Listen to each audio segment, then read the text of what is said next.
আগামী 2027 সালে আমাদের পুজো 100 বছরে পদার্পণ করবে। সেই হিসেবে আমাদের যে প্রতিমা তৈরি করেছেন আমরা হচ্ছে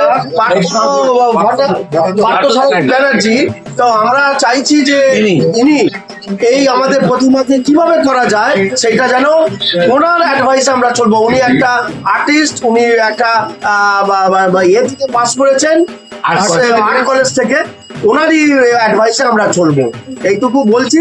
এটাকে আপনারা যারা দেখতে আসছেন দর্শনার্থী, আমরা তাদের ক্ষেত্রেও এই কথাই আমরা বলছি।